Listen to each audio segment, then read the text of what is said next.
It is the common perception that video games increases aggression in adolescence and correlates with poor academic achievements.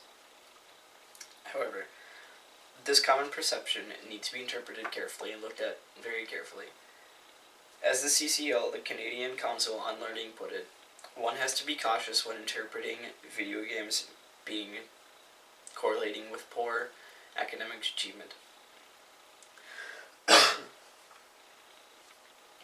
As they put it, they said, one can interpret video games causing an adolescent to do poorly in school, and vice versa. One who does poorly in school might be more inclined to play video games. Now, that is a very true statement. Obviously, one who does poorly in school, whether it be high school, grade school, what have you, it shuts down. It's common knowledge. One that doesn't do well without the proper reinforcement will quit. Obviously, while quitting, one will be more inclined to play video games.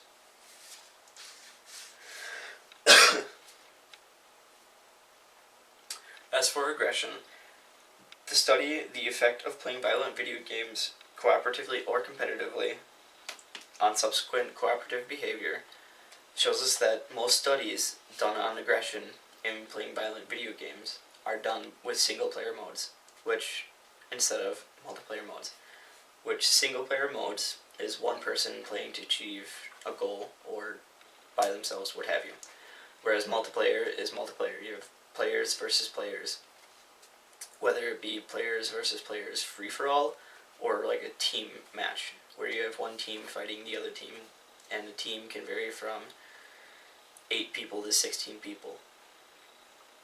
That varies on the game mode and which game you're playing. It also shows us that playing video games cooperatively does have an impact on your aggression, per se.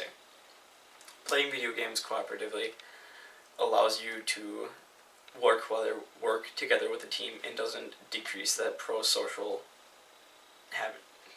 skill.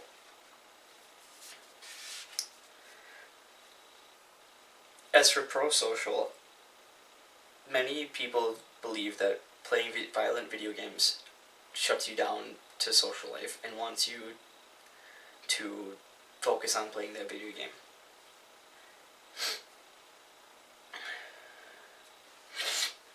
Also, playing that video game takes a social effect.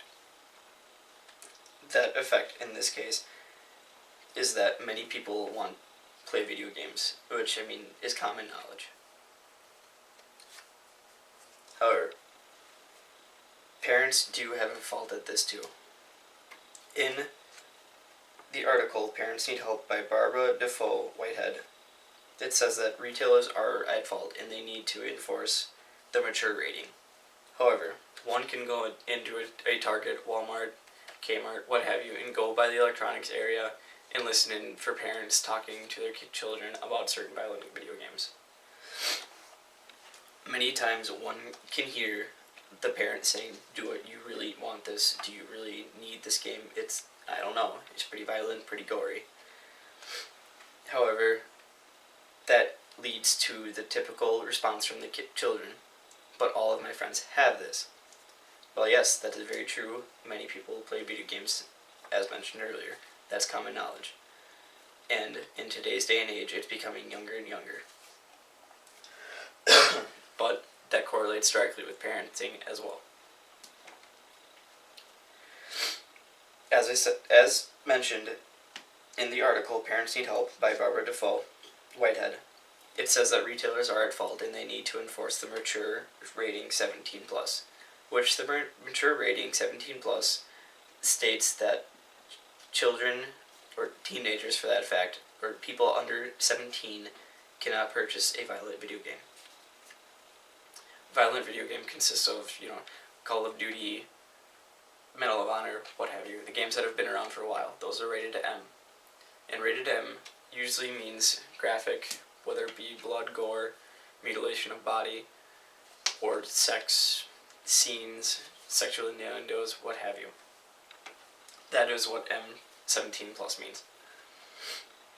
However, a lot of retailers like Target, Walmart, or even Kmart, or any retailer such as, does actually enforce the 17 plus rule.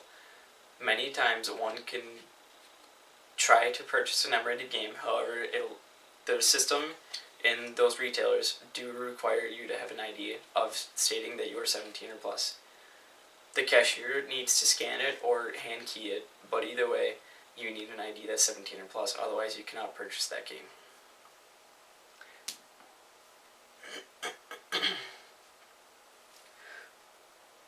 However, this does not mean that one cannot learn from M-rated games.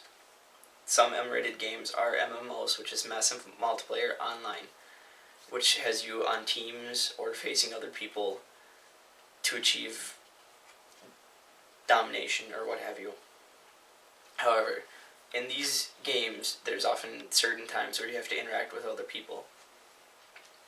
As a study called The Process of Learning in a Stimulation Strategy Game, it shows us that MMOs, massive multiplayer online games, do actually force you to cooperate with others and to not break your ties, per se. Now, MMOs obviously promote pro-social instances, meaning you have to correlate with others to achieve a goal. This correlation of achieving a goal with others can be used, and is used, with many other instances. Connect for Autism, for example. An article called Technology Plus Learning Equals Inspiration by Chris Pure tells us that a Center for Autism actually uses Kinect, which is Xbox's version of the Wii, where it has no controllers, it's all body movement, hand motion, what have you.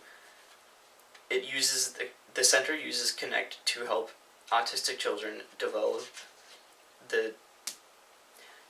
during the developmental issues that they have. This, obviously in the title it says inspiration.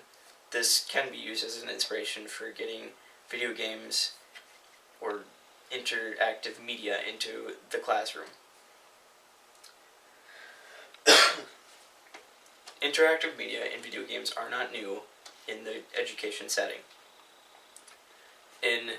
For instance, going back to a school, St. Vincent de Paul, 4 years ago they did not have smart boards. However, one can go into a classroom in St. Vincent de Paul and see that they have smart boards, which is essentially just a whiteboard.